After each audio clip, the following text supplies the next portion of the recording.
welcome to the sermon preview for this week. I've got my good friend Tyler Hartford here. He is our regional pastor from Ivana, actually. And so, Tyler, thanks for joining me here today. Thanks for bringing the sermon this coming Sunday. Looking forward to it. Yeah, it's going to be wonderful. So we're just going to be continuing on in our First Peter series, where we are looking at this idea of living hope, how Jesus is our living hope and our source of hope. And what we should look at. And so the passage for this week is 1 Peter chapter 3, verses 8 through 12. So it's a shorter passage. Tyler, talk to us a little bit. What do we need to know in this passage, or how can we start to prepare for this passage as we look at Sunday? Sure. Hey, great to be back with you guys.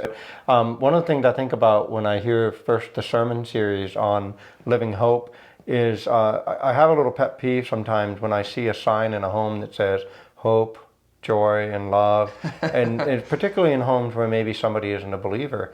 And part of that is just saying, where is our hope? Where is that joy? Where is that love? And so really what happens is that creates a great opportunity to talk with your family members, your friends, different individuals. When you see just this word hope, or this word faith, or believe, you know what I'm talking about. So when you say something like living hope, that's a very different way to talk about hope in our culture. And Peter is so fascinating to me because Peter is the one that Jesus says, I'm going to build my kingdom, and I'm going to build my kingdom on a rock. And Peter's name is Peter Simon, and so we know that his name Peter, Petra, means rock. And so there is some debate over whether or not the church is going to be built on the rock of Peter or on the rock of Jesus. But I'm just so interested in Peter, in part because also I see myself in him. Anyone that knows me, I tend to talk a lot. I tend to kind of jump in. I can be a little impetuous. And I really resonate with the person of Peter. And Peter, throughout the story of the Gospels, is one who speaks quickly, doesn't always think about what he's going to say, says what's on his mind, pulls out the sword and tries to defend Jesus, or says, oh, Jesus, this isn't really going to happen. Don't be that way. So it's fascinating to read his letters later in life, where he's learned through the school of hard knocks. You really see a transformation in Peter from what we read in the Gospels to his attitude and the way he writes in his letters. Yeah. Sure. So you have someone who kind of is quick to speak, and then he gives us words like in the passage I'm going to be teaching from that says, have a unity of mind and tender heart.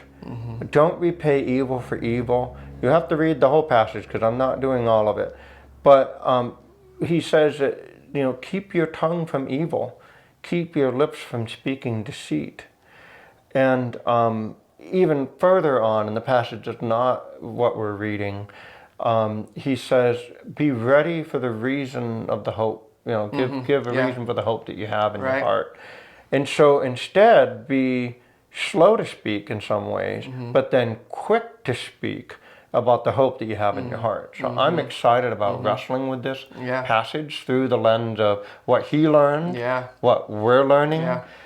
Trust me, Nick, being a pastor, suddenly, I feel like Peter, I didn't think sometimes about what I said when I was not a minister. And then as a minister, I found that there had been many situations where I've had to go, ooh, I am not going to say anything right now. Or maybe I did say something and it was hurtful and I didn't realize the weight of my words. And if we believe that every believer is a priest in the kingdom, in the church, then we really should all be looking at our interactions through the lens of what does it mean for me to be a minister, an elder, a priest in Christ's church, in our community, with the living hope. Kind of building on that foundation that we saw in chapter 2 of royal priesthood, a chosen nation, chosen people, right? We have that privilege and responsibility to live that out. And I think what Peter's doing here in this passage is just giving more instruction in how to do that on a day-to-day level, on a practical level of, live this way with each other. Right. Yeah. So, Tyler, as people are looking at this passage throughout this week, what's maybe something that they can reflect on just a little bit deeper Sure. As they prepare for Sunday?